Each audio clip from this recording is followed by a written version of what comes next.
નમસ્કાર દર્શક મિત્રો, નિર્માણ ન્યૂઝની વિશેષ રજૂઆત સાથે હું છું યજ્ઞ ત્રિવેદી। દર્શક મિત્રો, આજે નિર્માણ ન્યૂઝની વિશેષ રજૂઆતમાં હું આપની સાથે ચર્ચા કરવા માટે આવ્યો છું 2023ની રાષ્ટ્રીય જે ઘટનાઓ બનવા પામી છે તેને લઈને। એ પછી જોશીમઠમાં તિરાડો હોય કે પછી 370ની કલમને ક્યાંક સુપ્રીમે જજમેન્ટ આપ્યું હોય કે પછી 5 રાજ્યોની વિધાનસભાની ચૂંટણી હોય કે પછી મણિપુરની હિંસા હોય, તમામ પ્રકારની ઘટનાઓને લઈને હું આજે આપની સમક્ષ આવ્યો છું। રાષ્ટ્રીય ઘટનાઓમાં જો જોવા જઈએ તો ઘણી બધી રાષ્ટ્રીય ઘટનાઓ બનવા પામી હતી, જેમાંથી મહત્વની જે અમુક ઘટનાઓ હતી તે આ વિશેષ અહેવાલમાં મેં એડ કરી છે, અને સાથે તમામ પ્રકારની જે મહત્વની ચર્ચાઓ છે, જે કોઈ ઘટના બની હતી તેને લઈને પણ આપણે જોઈશું અનેક એવા વિશેષ અહેવાલો।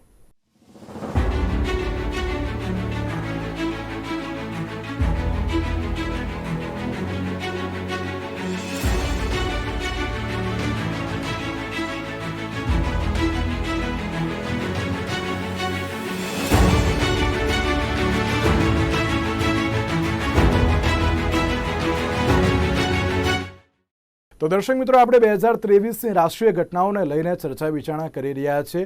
રાષ્ટ્રીય ઘટનાઓમાં સૌથી પહેલી આપણે ચર્ચા વિચારણા કરીશું જોશીમઠને લઈને। ઉત્તરાખંડમાં ઘણી બધી જે જગ્યાઓ આવેલી છે, જેમાં ઘણા જે પરિવારની સાથે ત્યાં હરવા ફરવા માટે પણ જતા હોય છે, પરંતુ ત્યાંની વાત કરીએ તો ત્યાં જોશીમઠ વિસ્તારમાં ઘરમાં અને એટલે કે મકાનોમાં અને સાથે સાથે દિવાલોમાં તિરાડ પડવાની ઘટનાઓ પ્રકાશમાં આવી હતી। સાથે રોડ ઉપર પણ જે તિરાડો પડવાની ઘટના પ્રકાશમાં આવી હતી। એક રિપોર્ટ અનુસાર એવી પણ માહિતી પ્રાપ્ત થઈ હતી કે અણઘડ થયેલા તરાલતો બાંધકામને લઈને પણ આ પ્રકારની ઘટનાઓ સામે આવી છે। ડ્રેનેજની જે સમસ્યાઓ છે તેને લઈને પણ આ ઘટના સામે આવી છે। આવો જોઈએ જોશીમઠમાં કેવા પ્રકારની પરિસ્થિતિ તે સમયે સર્જાઈ હતી। દર વર્ષે લાખો લોકો ભારત ચીન સરહદ નજીક આવેલા શહેર જોશીમઠમાં બદ્રીનાથ, ઓલી, વેલી ઓફ ફ્લાવર, હેમકુંડ જેવા સ્થળોની મુલાકાત લેવા માટે આવે છે, પરંતુ છેલ્લા કેટલાક સમયથી ઉત્તરાખંડના જોશીમઠના લોકો ફરિયાદ કરી રહ્યા છે કે તેમના ઘર જમીનમાં ધસી રહ્યા છે, તેમના ઘરોમાં તિરાડો પડી રહી છે।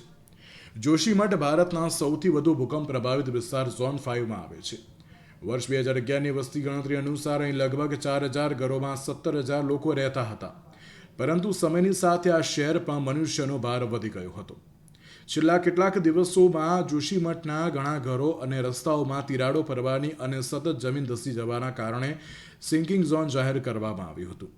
ગયા વર્ષે ફેબ્રુઆરીમાં ગ્લેશિયર તૂટ્યા બાદ માર્ચ મહિનાથી તિરાડો દેખાવા લાગી હતી, ત્યારબાદ તિરાડો વધવા લાગી હતી અને ગ્લેશિયર તૂટવાને કારણે ઉત્તરાખંડમાં 200થી પણ વધુ લોકો માર્યા ગયા હતા। જોશીમઠનું ધસવું નવી વાત નથી। વર્ષ 1976ની મિશ્રા કમિટીના રિપોર્ટ અનુસાર શહેરના ધસવાનો ઉલ્લેખ પણ તેમાં જોવા મળ્યો હતો। કમિટીના રિપોર્ટ અનુસાર જોશીમઠ પ્રાચીન ભૂસ્ખલન ક્ષેત્રમાં સ્થિર છે। આ શહેર પહાડના તૂટેલા મોટા ટુકડા અને માટીના અસ્થિર ઢગલા ઉપર વસેલું છે। ઉલ્લેખનીય છે કે ગયા વર્ષે ફેબ્રુઆરીમાં તૂટેલા ગ્લેશિયરનો કાટમાળ એ ઢગલા સાથે અથડાયો હતો, જેના પર આ શહેર વસેલું છે, જેના કારણે સપાટીની અસ્થિરતામાં વધારો થયો છે।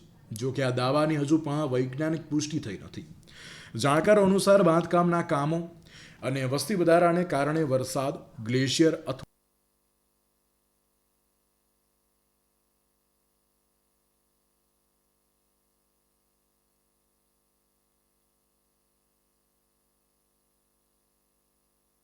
વિસ્તારમાં કુદરતી જંગલનો ખરાબ રીતે નાશ કર્યો હતો। પથરાળ જમીન, ખુલ્લી અને વૃક્ષો વિનાની છે। જોશીમઠ લગભગ 6000 મીટરની ઊંચાઈ ઉપર આવેલું છે, પરંતુ વૃક્ષો 8000 ફૂટ પાછળ ધકેલાઈ ગયા છે અને વૃક્ષોના અભાવને કારણે ભૂસ્ખલન જોવા મળ્યું હતું। આ રિપોર્ટમાં કહેવામાં આવ્યું છે કે ભારે બાંધકામનું કામ બંધ કરવામાં આવે, રસ્તાના સમારકામ અને અન્ય બાંધકામ માટે ખોદકામ કે બ્લાસ્ટિંગ કરીને મોટા પથ્થરો હટાવવા ન જોઈએ, વૃક્ષો અને ઘાસ વાવવાનું મોટું અભિયાન શરૂ કરવામાં આવે, કોન્ક્રીટ ડ્રેનેજ સિસ્ટમનું પણ નિર્માણ થાય। ઉત્તરાખંડમાં સ્પિરિચ્યુઅલ સ્માર્ટ સિટી અને દરેક સિઝન માટે રસ્તા બનાવવાની વાતો થતી હોય છે। એક રિપોર્ટ અનુસાર ત્યાં પણ સમજવું પડશે કે તમે પહાડો પર મોટા શહેરનો વિકાસ કેવી રીતે કરી રહ્યા છો। તેની માટે યોગ્ય કાયદા પણ હોવા જોઈએ। નાના ગામડાઓ હોય કે શહેરો, તમારે તેના વિકાસ ઉપર નિયંત્રણ રાખવું જોઈએ, જે અનુસાર લોકોમાં પણ જાગૃતિ લાવવાની જરૂર છે અને પર્વતો માટે કેટલાક ટાઉન પ્લાનર્સને કામમાં લાવવા જોઈએ। તેઓ યોગ્ય આયોજન વગર તરત જ બાંધકામ બંધ કરવાનો આગ્રહ પણ રાખે છે। દર્શક મિત્રો, આપણે અત્યાર સુધી ક્યાંક જૂના સંસદને નિહાળ્યું હશે. જૂના સંસદમાં તમામ જે સાંસદો હોય તે ચર્ચા વિચારણા કરતા હોય છે પ્રજાના પ્રશ્નોને લઈને, પરંતુ આજે હું નવું સાંસદ તમને બતાવવા જઈ રહ્યો છું. નવું સંસદમાં તમામ જે નવી યોજનાઓની સાથે સાથે પ્રજાલક્ષી પ્રશ્નોની તેમાં ચર્ચા વિચારણા પણ કરવામાં આવશે. આ નવું સંસદ શું છે, કેવી રીતે બનાવ્યું, તેમાં કઈ કઈ જે કળાઓનો ઉપયોગ કરવામાં આવ્યો છે, ક્યાંથી તે પથ્થરો છે કે પછી અનેક એવા જે સારા એવા મોન્યુમેન્ટ છે ક્યાંથી લાવવામાં આવે, આપણે તેની લઈને ચર્ચા વિચારણા કરીશું. નવું સંસદ ભવન એ જૂના સંસદ ભવન કરતાં ઘણું મોટું છે. તેમાં એમ કહી શકાય કે આવનારા સમયમાં જ્યારે પણ સંસદ સભ્યોની જો સંખ્યા વધારવામાં આવશે તો તે પણ ઘણી ઉપયોગી સાબિત થશે. તો આવો જોઈએ નવું સંસદ ભવન કેવું બન્યું છે. વડાપ્રધાન નરેન્દ્ર મોદીએ નવી દિલ્હીમાં વૈદિક મંત્રોચ્ચાર સાથે સંસદના નવા ભવનનું ઉદ્ઘાટન કર્યું હતું. તેમણે સવારે 7:30 વાગે નવા સંસદ ભવનમાં પ્રવેશ કર્યો હતો અને પૂજા તથા હવન સાથે આ કાર્યક્રમની શરૂઆત કરવામાં આવી હતી. વડાપ્રધાન નરેન્દ્ર મોદીએ ભારતના રાજદંડ એટલે કે સેંગોલની નવી સંસદમાં સૌપ્રથમ સ્થાપના કરી હતી. આ કાર્યક્રમમાં વૈદિક મંત્રોચ્ચાર વચ્ચે અનેક સાધુ સંતોએ પણ હાજરી આપી હતી. વડાપ્રધાન નરેન્દ્ર મોદીએ નિર્માણ કાર્યમાં લાગેલા શ્રમવીરોનું સન્માન પણ કર્યું હતું અને નવા સંસદ ભવનના ઉદ્ઘાટનની પૂર્વ સંધ્યાએ મંત્રોચ્ચાર વચ્ચે સેંગોલના વડાપ્રધાન નરેન્દ્ર મોદીને સોંપવામાં આવ્યું હતું. નવા સંસદ ભવનમાં લોકસભા માટે 888 બેઠકો બનાવવામાં આવી છે, જ્યારે રાજ્યસભા માટે 384 બેઠકોની વ્યવસ્થા કરવામાં આવી છે. બંને ગૃહોના સંયુક્ત સત્ર દરમિયાન કુલ 1280 સાંસદો એક સાથે બેસી શકશે. કેન્દ્ર સરકારના જણાવ્યા અનુસાર જૂનું સંસદ ભવન 96 વર્ષ જૂનું છે અને તેનું નવીનીકરણ કરવું તેમજ બિલ્ડિંગમાં નવા અને આધુનિક સંદેશા વ્યવહારના સાધનો લગાવવા મુશ્કેલ બની ગયા હતા. આ સિવાય સૌથી મહત્વની બાબત અને એ છે કે દેશની વસ્તીને જોતા કદાચ સાંસદોની સંખ્યા પણ વધશે. આ માટે કેન્દ્રની સરકારે આ નિર્ણય લીધો હતો કે નવું સંસદ ભવન જૂના સંસદ ભવન પાસે જ બનવું જોઈએ, જે માટે સેન્ટ્રલ વિસ્ટા રીડેવલપમેન્ટ પ્રોજેક્ટ તૈયાર કરવામાં આવ્યો હતો, જે અંતર્ગત નવા સંસદ ભવનનું નિર્માણ પણ કરવામાં આવ્યું હતું. નવી સંસદની ઇમારત કુલ 64,500 ચોરસ મીટરમાં ફેલાયેલી છે. તેના નિર્માણમાં લગભગ 1200 કરોડ રૂપિયાનો ખર્ચ પણ કરવામાં આવ્યો છે. નવી સંસદનું નિર્માણ દિલ્હીના મધ્યમાં કરવામાં આવ્યું છે. તે કુલ 64,500 ચોરસ મીટરમાં ફેલાયું છે. તેના નિર્માણમાં કુલ 66,000 જેટલા કામદારોએ મદદ કરી હતી. ઉદ્ઘાટન બાદ વડાપ્રધાન નરેન્દ્ર મોદીએ તમામ કાર્યકર્તાઓનું પણ સન્માન કર્યું હતું. નવા સંસદ ભવનનો આંતરિક વિભાગ અદ્ભુત છે. ગુજરાતની આર્કિટેક્ટ કંપની દ્વારા આ આંતરિક વિભાગને વિકસાવવામાં આવ્યો હતો, જેમાં કાશી વિશ્વનાથ મંદિર કોરિડોર જેણે ડિઝાઇન કર્યો હતો તે આર્કિટેક્ટ કંપની દ્વારા નવા સંસદ ભવનનો આંતરિક ભાગ બનાવવામાં આવ્યો હતો. નવા સંસદ ભવનના નિર્માણમાં કયું મટીરિયલ ક્યાંથી લાવવામાં આવ્યું તે પણ જાણવું ખૂબ જ જરૂરી છે. મળતી માહિતી અનુસાર મહારાષ્ટ્રના નાગપુરથી સાગનું લાકડું લાવવામાં આવ્યું હતું. લાલ અને સફેદ પથ્થર રાજસ્થાનના સરમથુરાથી લાવવામાં આવ્યા હતા. યુપીના મિર્ઝાપુરથી બિછાવવા માટેની કાર્પેટ મંગાવવામાં આવી હતી, જ્યારે લાકડાના ફ્લોર માટે વાંસ ત્રિપુરા અને અગરતલાથી મંગાવવામાં આવ્યા હતા. નવી સંસદ માટે નોઈડા અને રાજસ્થાનમાં બનાવટી પથ્થરોના કામ પણ કરવામાં આવ્યા હતા. ઔરંગાબાદ અને જયપુરમાં અશોક ચિહ્ન તૈયાર કરવામાં આવ્યા હતા. સંસદ ભવનનું ફર્નિચર મુંબઈથી લાવવામાં આવ્યું હતું. લાલ લાકડી જસલમેરથી અને સફેદ માર્બલ રાજસ્થાનના અંબાજીથી લાવવામાં આવ્યા હતા અને કેસરી લીલા પથ્થર ઉદયપુરથી લાવવામાં આવ્યા હતા. નવી સંસદ ભવન માટે પથ્થરની કોતરણીનું કામ રાજસ્થાનથી કરવામાં આવ્યું હતું. બ્રાસ વર્ક અને પ્રી કાસ્ટ ટ્રેન્ચ અમદાવાદથી કરવામાં આવ્યું હતું, જ્યારે દમણ અને દીવમાંથી બંને ગૃહની ફોલ્સ સીલિંગ કરવામાં આવી હતી. તે જોવામાં એટલી સુંદર છે કે તે કોઈને પણ આકર્ષિત કરી શકે છે. તો દર્શક મિત્રો, આપણે નવા સંસદને લઈને ચર્ચા વિચારણા કરી. નવા સંસદમાં ઘણી બધી ખાસિયતો પણ છે, ઘણી વિશેષતાઓ પણ છે. આ સંસદ ભવનમાં જ્યારે પ્રજાલક્ષી નિર્ણયોને લઈને ચર્ચા વિચારણા થતી હોય ત્યારે સૌથી મહત્વની બાબત એક સામે આવતી હોય છે અને તે છે મહિલા અનામત બિલ. મહિલા અનામત બિલને લઈને છેલ્લા ઘણા વર્ષોથી ચર્ચા વિચારણાઓ જોવા મળતી હતી. એ યુપીએ સરકારની હોય કે પછી એનડીએ સરકાર હોય, ઘણા બધા મુદ્દાઓને લઈને ચર્ચા વિચારણા કરવામાં આવી. મહિલા અનામત બિલ રજૂ પણ કરવામાં આવ્યું, પરંતુ ક્યાંક પાસ થયું ન હતું. આખરે વડાપ્રધાન નરેન્દ્ર મોદીની સરકારમાં નવા સંસદ ભવનમાં મહિલા અનામત બિલ રજૂ કરવામાં આવ્યું હતું. તે પાસ પણ થઈ ગયું હતું. મહિલા અનામત બિલ નારી શક્તિ વંદન અધિનિયમ આખરે લોકસભામાં રજૂ કરવામાં આવ્યો હતો. કાયદા મંત્રી અર્જુન મેઘવાલે આ બિલ રજૂ કર્યું હતું ત્યારે લોકસભામાં આ બિલ ઉપર ચર્ચા વિચારણા કરવામાં આવી હતી. સંસદમાં પસાર થયા બાદ આ કાયદો બની ગયો હતો. મહિલા અનામત બિલ એક એવું બિલ છે કે જે લાંબા સમયથી સંસદમાં પસાર થવાની રાહ જોઈ રહ્યું હતું. તેને 1996માં દેવગૌડા સરકાર દરમિયાન લોકસભામાં રજૂ કરવામાં આવ્યું હતું. તે પછી વાજપેયી સરકાર અને મનમોહન સરકારે પણ આ બિલ રજૂ કર્યું હતું, પરંતુ તે ક્યારેય સંસદમાં પસાર થયું ન હતું. આ વખતે સંસદમાંથી બિલ સરળતાથી પસાર થઈ ગયું હતું અને તેની સાથે 27 વર્ષની લાંબી રાહનો પણ અંત આવ્યો હતો. જો કે દેશમાં સમયાંતરે મહિલા આરક્ષણની ચર્ચા થતી રહેતી હોય છે, પરંતુ હવે જ્યારે આ બિલ હેડલાઇન્સમાં છે ત્યારે લોકોના મનમાં તેને લઈને ઘણા બધા પ્રશ્નો પણ થયા હતા. જેમ કે અનામત ક્યાંથી લાગુ થશે, શું તેમાં મહિલા સાંસદો હશે, સંસદની સંખ્યા શું હશે. લોકસભામાં બિલ રજૂ કરતી વખતે કાયદા મંત્રી અર્જુન મેઘવાલે કેટલાક અંશે આ પ્રશ્નોના જવાબ પણ આપ્યા હતા. અર્જુન મેઘવાલે જણાવ્યું હતું કે અમે SC/ST માટેની જોગવાઈ અનુસાર લોકસભામાં 33% મહિલાઓના આરક્ષણને લગતું બિલ રજૂ કરી રહ્યા છીએ. લોકસભા, વિધાનસભા અને દિલ્હી એસેમ્બલીમાં 33% સીટો મહિલાઓ માટે અનામત રાખવામાં આવશે. મહિલા અનામતનો સમયગાળો 15 વર્ષનો રહેશે. જો તેને વધારવો જ હોય તો ગૃહ તેને વધારી પણ શકે છે. લોકસભામાં 543 સીટો છે અને કાયદો બન્યા બાદ મહિલાઓની સંખ્યા વધીને 181 પણ થઈ જશે. મહિલા અનામતના બિલનો જોઈએ એક ઇતિહાસ. મહિલા અનામત બિલ 27 વર્ષ જૂનું છે. 12 સપ્ટેમ્બર 1996ના રોજ પ્રથમ વખત ગૃહમાં રજૂ કરવામાં આવ્યું હતું. ત્યારે કેન્દ્રમાં HD દેવગૌડાની સરકાર હતી. કેટલાક પક્ષોના વિરોધને કારણે પાસ થયું ન હતું. આ પછી બિલ વધુ 6 વખત સંસદમાં આવ્યું. NDA સરકાર દરમિયાન 4 વખત, UPA સરકાર દરમિયાન 2 વખત. મોદી સરકારમાં પહેલી વાર બિલ લાવવામાં આવ્યું હતું અને બિલ 8મી વખત રજૂ કરવામાં આવ્યું હતું. ભારતમાં સૌપ્રથમ રાજીવ ગાંધી સરકારે 1989માં આ બિલ લોકસભામાં પસાર કરાવેલું, પરંતુ રાજ્યસભામાં તે પસાર થઈ શક્યું ન હતું.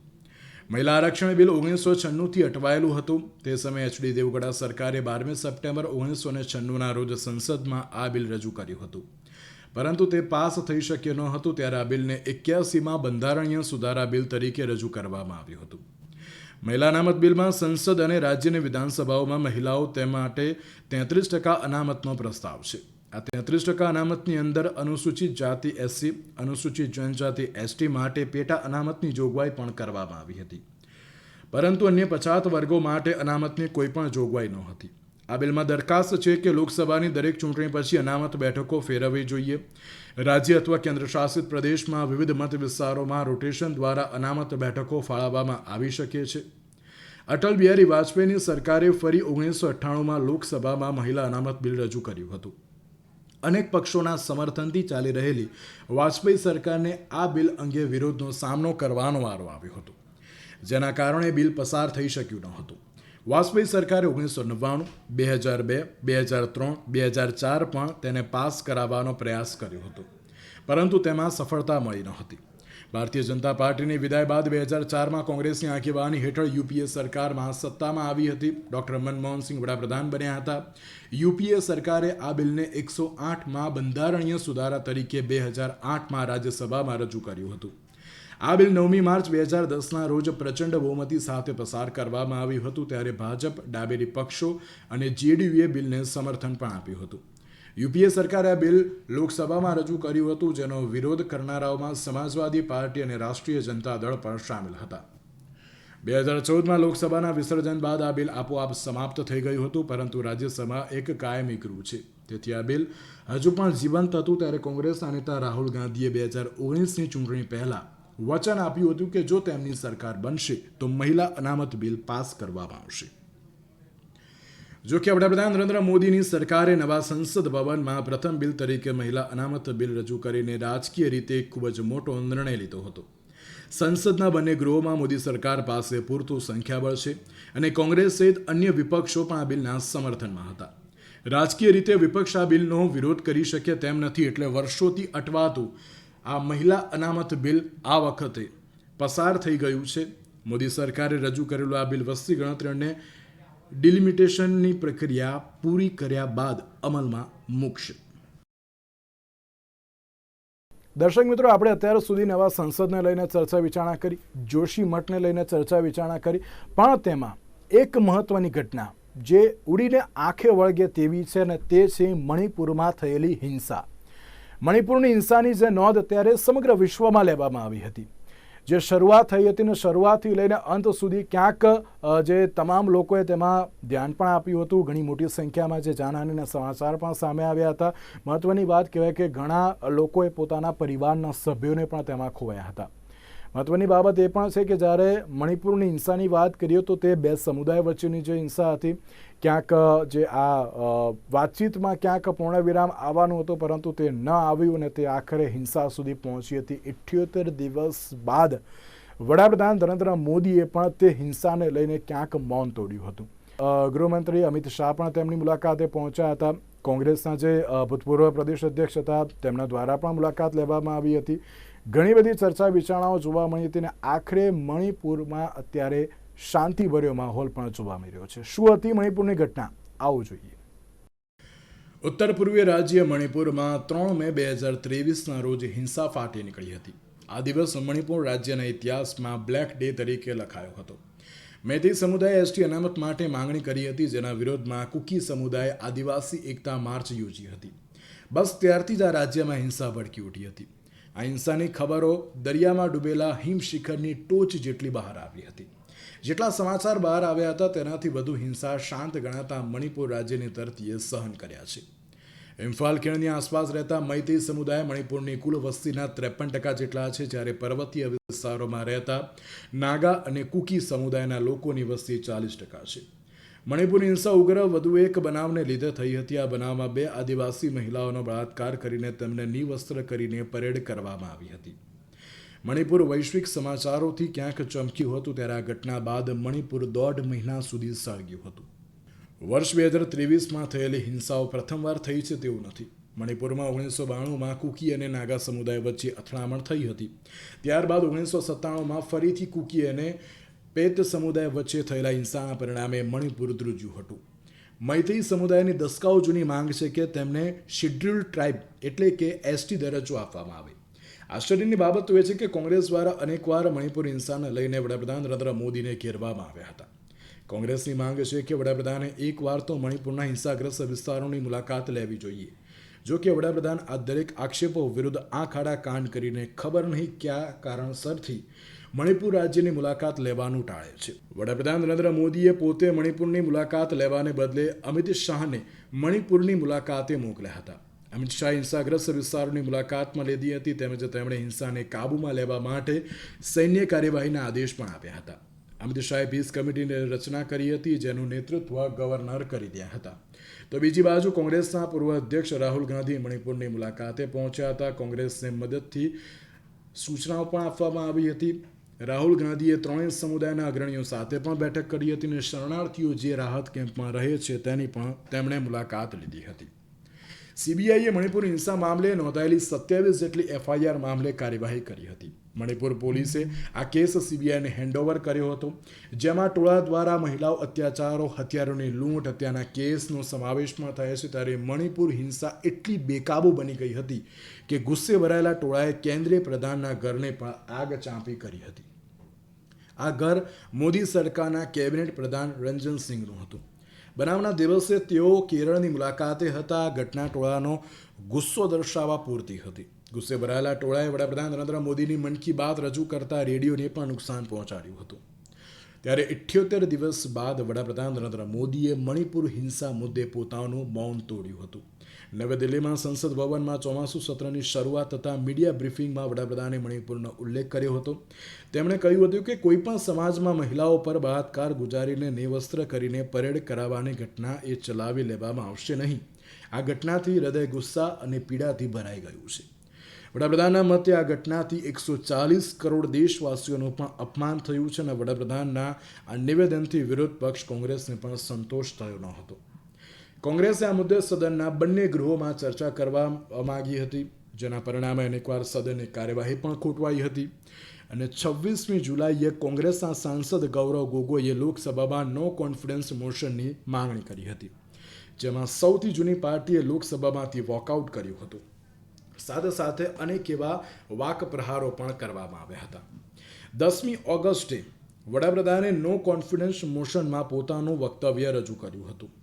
તેમણે કહ્યું હતું કે કેન્દ્રીય ગૃહપ્રધાને મને ઉત્તર પૂર્વીય રાજ્યની માહિતી આપી છે. સમગ્ર દેશના લોકો મણિપુરની સાથે છે. મણિપુરના વિકાસ માર્ગના નિર્માણમાં એક પણ હવે પથ્થર બાકી નહીં રહે. સાથે સાથે મણિપુરમાં થયેલી હિંસાએ સમગ્ર રાજ્યને ધ્રુજાવી દીધું હતું. મહત્વની બાબત તો એ છે કે કેન્દ્રીય ગૃહપ્રધાન અમિત શાહે પણ સદનમાં જણાવ્યું હતું કે અત્યાર સુધી 152 લોકો મણિપુરમાં હિંસામાં માર્યા ગયા છે, જેમાંથી કુલ 107ના મૃત્યુ મેમાં થયા છે, 30ના મૃત્યુ જૂનમાં થયા.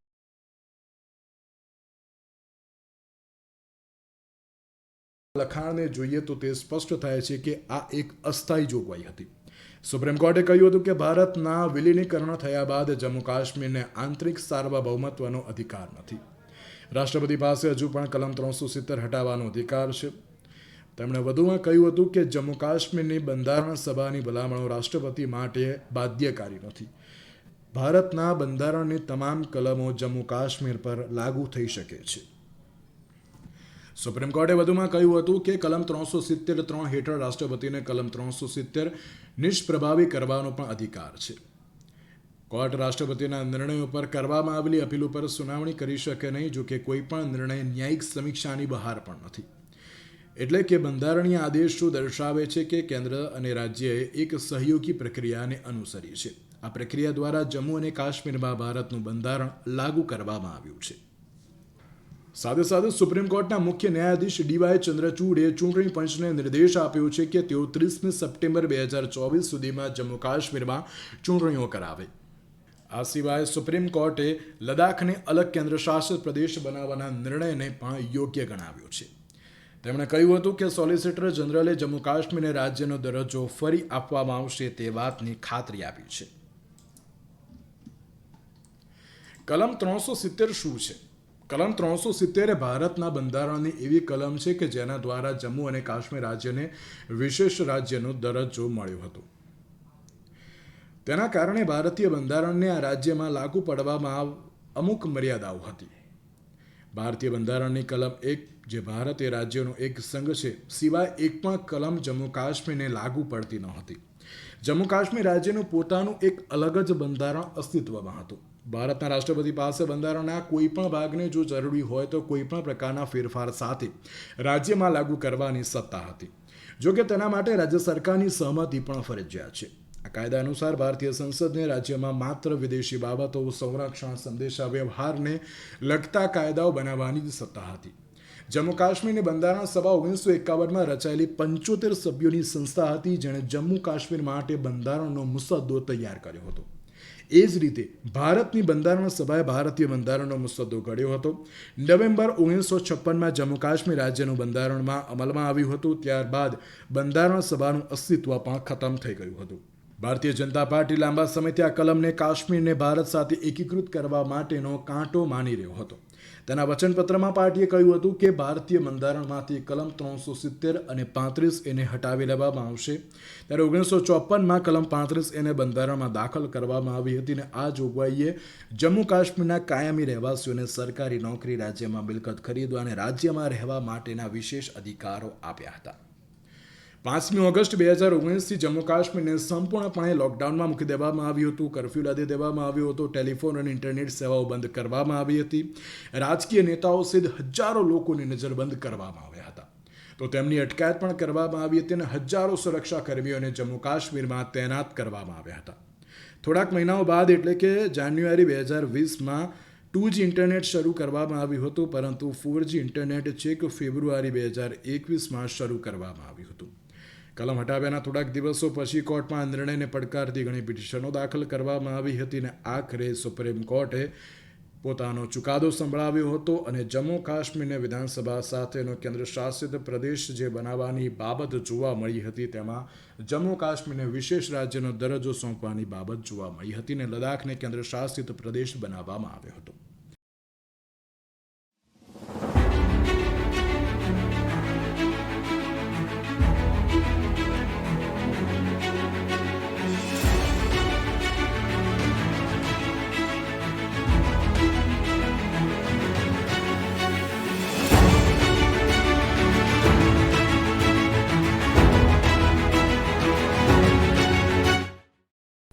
દર્શક મિત્રો, જ્યારે સંસદની વાત કરતા એ નવું સંસદ બની ગયું, તમામ પ્રકારના પ્રજાલક્ષી નિર્ણયોને લઈને તેમાં ચર્ચા વિચારણા પણ જોવા મળી. નવું સંસદ બન્યું છે, સુરક્ષા પણ ઘણી જે સારી એવી જોવા મળી હતી. પરંતુ આ વખતે એટલે કે 2023માં જ્યારે શિયાળુ સત્ર મળવા પામ્યું હતું, શિયાળુ સત્રમાં સંસદની સુરક્ષામાં ખામી જોવા મળી હતી. આ સંસદની સુરક્ષામાં ખામી શું હતી, આવો જોઈએ વિશેષ અહેવાલમાં.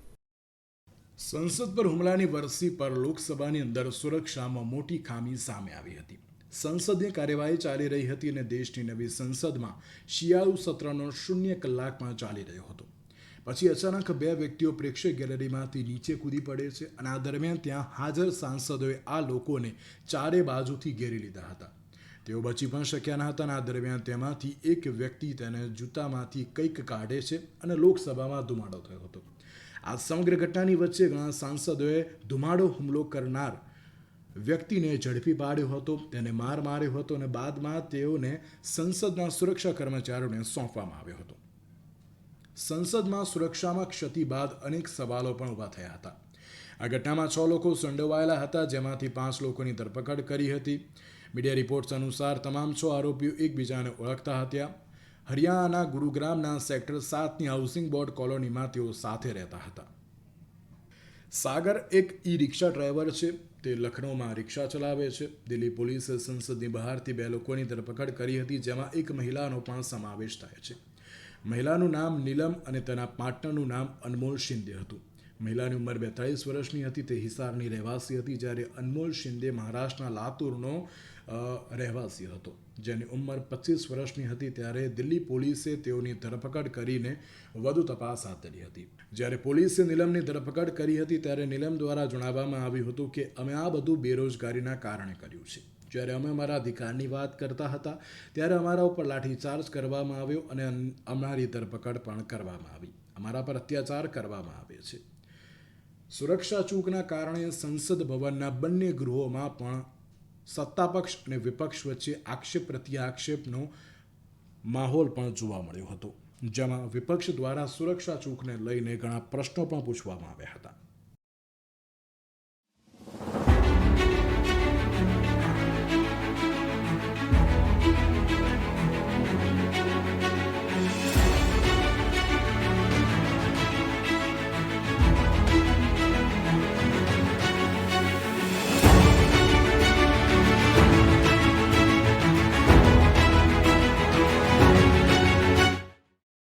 દર્શક મિત્રો, સંસદની સુરક્ષામાં ખામી તો જોવા મળી, પરંતુ સંસદની સુરક્ષામાં ખામીની સાથે સાથે વિપક્ષ દ્વારા બાયો ચડાવવામાં આવી હતી અને સત્તાપક્ષને ક્યાંક પ્રશ્ન પૂછવામાં આવ્યા હતા કે આ કયા પ્રકારની ઘટના સામે આવી છે, કેમ આ પ્રકારની સુરક્ષા જોવા મળી, જેને લઈને ક્યાંક સત્તાપક્ષ દ્વારા જે જવાબ આપવામાં આવ્યો હતો, પરંતુ જવાબ આપવામાં ઘણી રાહ પણ જોવડાવી હતી, જેને લઈને આક્ષેપ પ્રત્યાક્ષેપ જે જોવા મળ્યા હતા. અને ઇતિહાસમાં બીજી વાર એવી ઘટના બની હતી કે સંસદમાંથી 150 જેટલા સાંસદોને એક સાથે સસ્પેન્ડ કરવામાં આવ્યા હતા. શું હતી આ ઘટના, આવો જોઈએ આ વિશેષ અહેવાલમાં. સંસદના બંને ગૃહ લોકસભા અને રાજ્યસભામાં શિયાળુ સત્રની કાર્યવાહી દરમિયાન વિપક્ષના સાંસદોએ ઉગ્ર વલણ અપનાવીને ભારે હોબાળો મચાવ્યો હતો. સંસદની સુરક્ષામાં ચૂકનો મુદ્દો ઉઠાવીને ઉગ્ર સૂત્રોચ્ચાર કર્યા હતા, જેને પગલે રાજ્યસભામાંથી 45 જ્યારે લોકસભામાંથી 33 જેટલા સાંસદોને સસ્પેન્ડ કરી દેવામાં આવ્યા હતા. અગાઉ 14 જેટલા સાંસદો સસ્પેન્ડ થઈ ચૂક્યા હતા, જેને પગલે આ સત્રમાં સસ્પેન્ડ કરાયેલા સાંસદની સંખ્યા કુલ 92 પહોંચી હતી. સસ્પેન્ડ કર્યા બાદ મોટાભાગના સાંસદોએ સંસદની બહાર બેનરો સાથે ઉગ્ર સૂત્રોચ્ચાર પણ કર્યા હતા.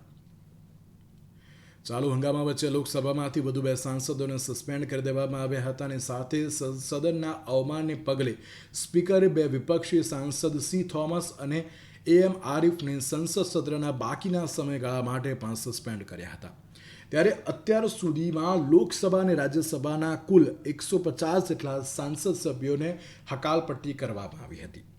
સંસદની કાર્યવાહી શરૂ થતાની સાથે જ વિપક્ષના સાંસદોએ સંસદની સુરક્ષામાં ચૂકનો મુદ્દો ઉઠાવવાનું શરૂ કર્યું હતું. વિપક્ષની માંગ એ હતી કે કેન્દ્રીય ગૃહમંત્રી અમિત શાહ સદનના બંને ગૃહમાં સંસદની સુરક્ષાની ખામી સર્જાઈ છે તે મુદ્દે પોતાનું નિવેદન આપે. વિરોધ એટલો બધો ઉગ્ર પહોંચી ગયો હતો કે લોકસભાના સ્પીકર ઓમ બિરલાએ 33 સાંસદોને સસ્પેન્ડ કર્યા, જેમાં અધીર રંજન ચૌધરી સહિત કોંગ્રેસના 11, TMCના 9, DMKના 9, અને અન્ય પક્ષોના 4 સાંસદોનો સમાવેશ કર્યો હતો, ત્યારે બીજા દિવસ સુધી આ કાર્યવાહીને સ્થગિત કરવામાં આવી હતી. અગાઉ 4 દિવસ પહેલા લોકસભામાંથી 13 અને રાજ્યસભામાંથી 1 મહિને કુલ 14 જેટલા સાંસદોને સસ્પેન્ડ કરવામાં આવ્યા હતા.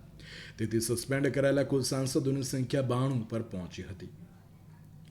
લોકસભાની જેમ રાજ્યસભામાં અધ્યક્ષ જગદીપ ધનખડે ઉગ્ર વિરોધ કરી રહેલા વિપક્ષના 45 જેટલા સાંસદોને સસ્પેન્ડ કર્યા હતા. 9.5 વર્ષના કાર્યકાળ દરમિયાન પ્રથમ વખત એક સાથે આટલી મોટી સંખ્યામાં સાંસદોને સસ્પેન્ડ કરવામાં આવ્યા હતા. રાજ્યસભામાંથી 45 જેટલા સાંસદોને સસ્પેન્ડ કરાયા, તેમાંથી 34ને પૂરા સત્ર સુધી સસ્પેન્ડ કરવામાં આવ્યા હતા. લોકસભા અને રાજ્યસભામાંથી એક સાથે 78 જેટલા સાંસદોને સસ્પેન્ડ કરવામાં આવ્યા હતા, જ્યારે સસ્પેન્ડ કરાયેલા સાંસદોની સંખ્યા જ્યારે 92 પર થતાં ભારતની સંસદના ઇતિહાસમાં કદાચ પહેલી વખત 90થી વધુ સાંસદોને સસ્પેન્ડ કર્યા હશે. આ પહેલા 1989માં રાજીવ ગાંધીના સમયગાળામાં એક જ દિવસમાં 63 જેટલા સાંસદોને સપ્તાહના અંત સુધી સસ્પેન્ડ કરવામાં આવ્યા હતા. વર્તમાન મોદી સરકારના શાસનમાં સાંસદોને આ સત્ર માટે સસ્પેન્ડ કરવામાં આવ્યા હતા, જ્યારે રાજીવ ગાંધીની સરકાર સમયે માત્ર સપ્તાહના અંત સુધી તેમને સસ્પેન્ડ કરવામાં આવ્યા હતા. ત્યારે હાલમાં સસ્પેન્ડ કરવામાં આવેલા સાંસદો પર કાર્યવાહીમાં અવરોધ ઊભો કરવાનો પણ આરોપ લગાવવામાં આવ્યો હતો. જ્યારે ભાજપ વિપક્ષમાં હતું ત્યારે ભાજપના સાંસદો દ્વારા પણ આ જ પ્રકારનો હોબાળો કરવામાં આવ્યો હતો.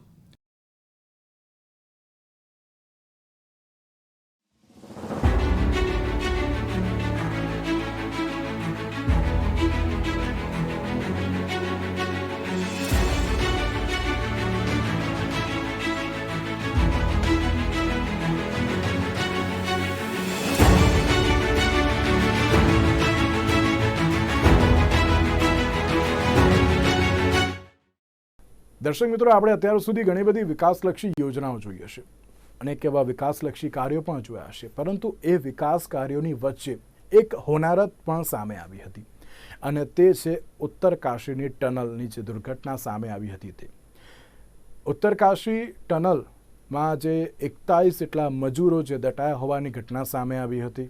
દટાયા એટલે કે ક્યાંક જે કાર્ય હાથ ધરવામાં આવ્યું હતું ત્યારે ઉપરથી ભેખડ ધસી પડી હતી ને તેઓ ટનલની અંદર જ ફસાયા હતા. 17 દિવસ સુધી ઓપરેશન જિંદગી નામનું અભિયાન ચલાવવામાં આવ્યું હતું. વિદેશી જે જાણકાર હતા તેમની પણ મહત્વની સલાહ સૂચન લેવામાં આવી હતી. તેઓ પણ અહીંયા પહોંચી આવ્યા હતા. વિદેશી નિષ્ણાતોના સલાહ સૂચનના આધારે અને તંત્રની કામગીરીના આધારે 17 દિવસ બાદ તેઓ ઓપરેશન જિંદગીના માધ્યમથી તમામે તમામ મજૂરો હેમખેમ પરત ફર્યા હતા. મહત્વની વાત કહેવાય કે તેમાં ઘણી બધી જે સવલતો પણ ઊભી કરવામાં આવી હતી. ક્યાંક તબિયતમાં ખરાબ થઈ હતી મજૂરોની, ત્યાં પણ જે મનોચિકિત્સકોને પણ અત્યારે ત્યાં મૂકવામાં આવ્યા હતા. જમવાની એટલે કે ખાવા પીવાની તમામ પ્રકારની સુવિધાઓ પણ ત્યાં આપવામાં આવી હતી. શું હતી આ ઘટના, કેવા પ્રકારની આ ઘટના બની હતી, ત્યારબાદ શું થયું, આવો જોઈએ વિશેષ અહેવાલમાં. 12મી નવેમ્બરના રોજ ઉત્તરાખંડના ઉત્તરકાશી જિલ્લામાં સિલક્યારા ટનલમાં કામ કરતા 41 જેટલા મજૂરો સવારે 5:30 વાગ્યે અચાનક ભૂસ્ખલન થતાં સુરંગમાં ફસાઈ ગયા હતા. ટનલનો એક ભાગ ધરાશાયી થયો હતો. ત્યારે મહત્વની બાબત તો એ છે કે બીમાર કામદારો માટે ડોક્ટરે પાઇપ વડે જરૂરી દવાઓ આપી 3 મજૂરે માથાનો દુખાવો, ઉલટી, છાતીમાં દુખાવાની ફરિયાદ કરી હતી. કેટલાક કામદારોએ જમવાનું પણ બંધ કરી દીધું હતું. સવારથી કામદારોએ કંઈ ખાધું ન હતું. કામદારો તણાવમાં હતા. તાત્કાલિક 3 મનોચિકિત્સકોને સ્થળ ઉપર મોકલવામાં આવ્યા હતા. કામદારો સાથે તેમણે વાત પણ કરી હતી. ત્યારે તમામ પરિસ્થિતિને પહોંચી વળવા માટે તંત્ર પણ ત્યાં તૈનાત કરી દેવામાં આવ્યું હતું. ઉત્તરાખંડમાં ટનલની અંદર 2 અઠવાડિયા કરતાં વધુ સમયથી ફસાયેલા 41 જેટલા કામદારોને બચાવવા માટે હાથ ધરવામાં આવેલા બચાવ અભિયાનનું નામ ઓપરેશન જિંદગી રાખવામાં આવ્યું હતું. આ પછી કામદારોને બહાર કાઢવા માટે વિદેશી નિષ્ણાતોને બોલાવવામાં આવ્યા હતા અને મોટા મશીનો સાથે કામ પણ કરવામાં આવ્યું હતું. આખરે 17 દિવસ બાદ કામદારોને સુરંગમાંથી બહાર કાઢવામાં આવ્યા હતા. આ વિસ્તારમાં પડાવ નાખતા ચિંતાતુર કામદારોના સંબંધીઓ ભાવુક થયા હતા. ઘણા દિવસોની અનિશ્ચિતતા પછી તેઓ કામદારો માટે એક થયા હતા. ઘટનાસ્થળે હાજર પણ લોકોએ કહ્યું હતું કે હવે તેઓ ઘરે પરત ફરીને દિવાળી ઉજવશે, કારણ કે પરિવારો પર જે નિરાશાનો પડછાયો છે તે હવે દૂર થઈ ગયું છે. સિલક્યારા ટનલમાં ફસાયેલા કામદારોને સફળતાપૂર્વક બચાવ્યા બાદ હોસ્પિટલમાં તેમને દાખલ કરવામાં આવ્યા હતા. આ દરમિયાન વડાપ્રધાન નરેન્દ્ર મોદીએ બચાવી લેવામાં આવેલા મજૂરો સાથે ફોન ઉપર વાત કરી હતી અને તેમણે કામદારોની હાલતમાં પૂછી હતી. બચાવ કાર્યમાં જોડાયેલા લોકોની પ્રશંસા કરતા વડાપ્રધાન નરેન્દ્ર મોદીએ કહ્યું હતું કે તેમની બહાદુરી અને દ્રઢ નિશ્ચય આપણા મજૂર ભાઈઓને નવું જીવન આપ્યું છે. આ મિશનમાં સામેલ દરેક વ્યક્તિએ માનવતા અને ટીમ વર્કનું અદ્ભુત ઉદાહરણ સ્થાપિત કર્યું છે. વડાપ્રધાને ટ્વિટર ઉપર પોસ્ટ કર્યું હતું અને કહ્યું હતું કે ઉત્તરકાશીમાં અમારા મજૂર ભાઈઓના બચાવ અભિયાનની સફળતા દરેકને ભાવુક કરી દેશે. સુરંગમાં ફસાયેલા મિત્રોને હું કહેવા માંગુ છું કે તમારી હિંમત અને ધૈર્યને દરેકને પ્રેરણા આપે છે. ત્યારે ઉત્તરકાશીની સિલક્યારા ટનલમાં ફસાયેલા મજૂરો રાત્રે બહાર આવતા જ દેશવાસીઓએ રાહતનો શ્વાસ લીધો હતો. ટનલમાંથી બહાર આવેલા કેટલાક કામદારોના ચહેરા ઉપર સ્મિત હતું, જ્યારે અન્ય 17 દિવસની મુશ્કેલીઓ બાદ થાકેલા દેખાતા ટનલની બહાર હાજર લોકોએ ઉત્સાહ પણ વધાર્યો હતો અને લોકોએ એમ્બ્યુલન્સનું સ્વાગત કર્યું હતું, જે કામદારોને સામૂહિક આરોગ્ય કેન્દ્રમાં લઈ જવામાં આવ્યા હતા. સ્થાનિકોએ મીઠાઈઓ વહેંચી હતી અને તે જ સમયે કામદારોએ ટનલની અંદર વિતાવેલા સમયને યાદ કરીને અનુભવો પણ શેર કર્યા હતા.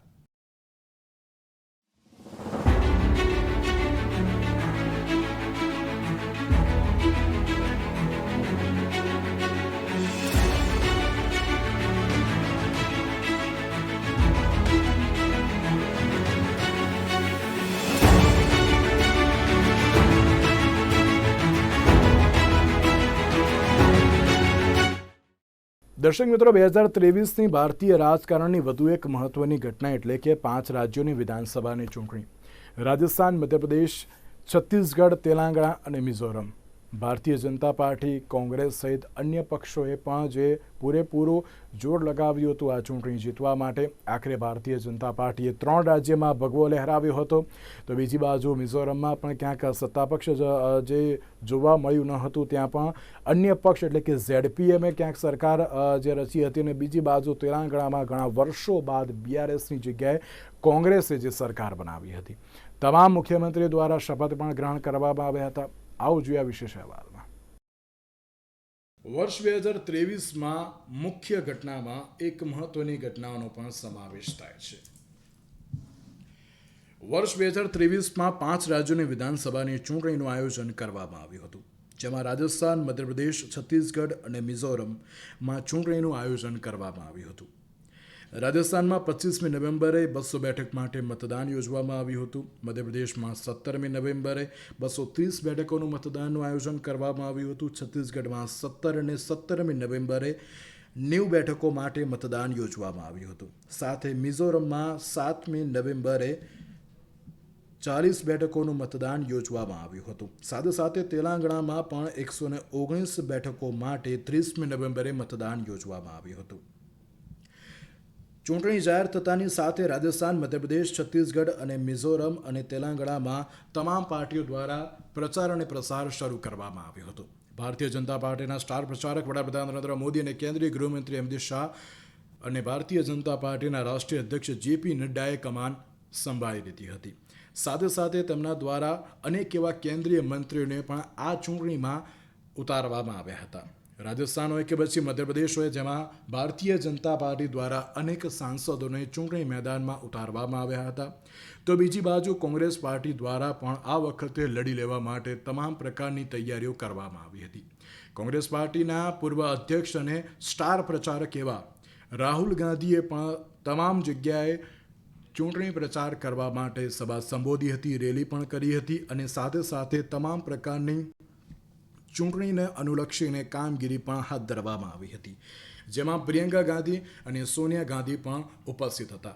સાથે જ્યારે 5 રાજ્યોની વિધાનસભાની ચૂંટણીની જાહેરાત કરવામાં આવી હતી, જેમાં સૌપ્રથમ કોંગ્રેસ પાર્ટી દ્વારા તેલંગાણામાં ફોકસ વધારે કરવામાં આવ્યું હતું. સાથે છત્તીસગઢમાં, કારણ કે તેલંગાણામાં ક્યાંક રૂઝાન ઉપરથી જોવા મળ્યું હતું કે કોંગ્રેસ પાર્ટી ફરી એકવાર સત્તા બનાવે તેવી શક્યતાઓ પણ હતી અને સાથે કોંગ્રેસ પાર્ટીએ રાજસ્થાન અને છત્તીસગઢમાં પણ પોતાની પૂરેપૂરી હિંમત બતાવી હતી, કારણ કે રાજસ્થાન અને છત્તીસગઢમાં આ પહેલાં પણ કોંગ્રેસ પાર્ટીની સરકાર હતી. કોંગ્રેસ પાર્ટીએ રાજસ્થાનમાં અશોક ગેહલોત અને સચિન પાયલોટને મેદાનમાં ઉતાર્યા હતા, કે જેમણે આખા રાજસ્થાનમાં ચૂંટણીનો પ્રચાર અને પ્રસાર શરૂ કર્યો હતો. તો બીજી બાજુ છત્તીસગઢમાં પણ ભૂપેશ બઘેલ દ્વારા તમામ પ્રકારની ચૂંટણીમાં જીત હાંસલ કરવા માટે રોડ શો પણ કરવામાં આવ્યો હતો. સાથે અનેક એવી યોજનાઓને લઈને પણ તેઓ જાહેર જનતાની વચ્ચે પહોંચ્યા હતા.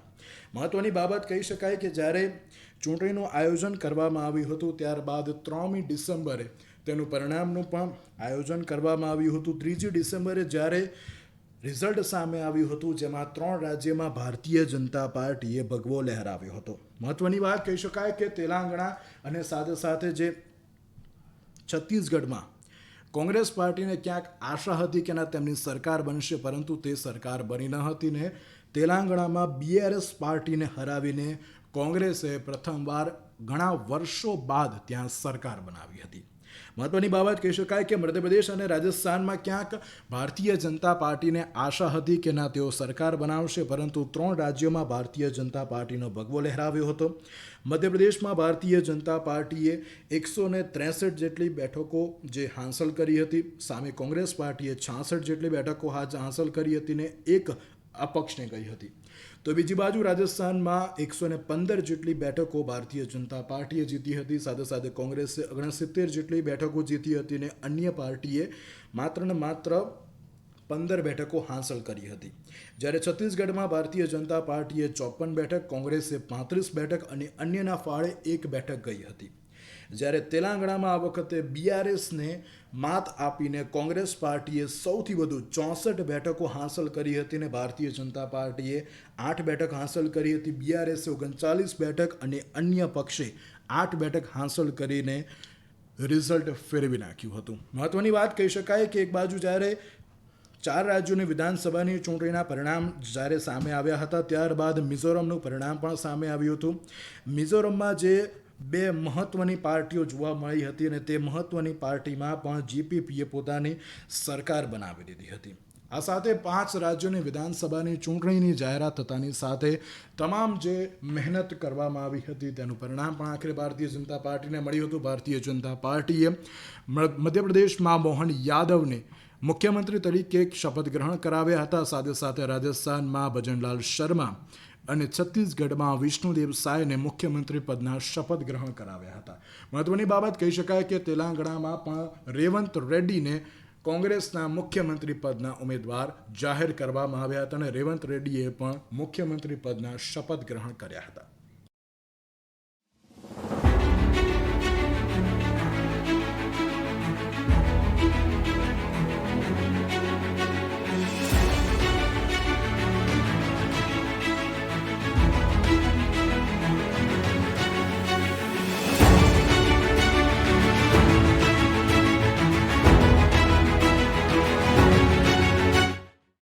તો દર્શક મિત્રો 2023માં બનેલી તમામ પ્રકારની જે ઘટનાઓ છે તેને આપણે વિગતવાર જોઈ કે જેમાં 370ની કલમ હોય કે પછી 5 રાજ્યોની વિધાનસભાની ચૂંટણી કે પછી સાંસદોનું સસ્પેન્શન હોય. 2023માં ઘણી બધી મહત્વની જે ઘટનાઓ બનવા પામી હતી ત્યારે હવે જોવાનું એ રહ્યું કે 2024માં આગામી સમયમાં રાષ્ટ્રીય લેવલ અત્યારે તો કેવા પ્રકારના ફેરબદલ જોવા મળતી હોય છે, રાજકારણમાં કેવા પ્રકારનો ગરમાવો આવે છે તે તો આવનારો સમય જ બતાવશે.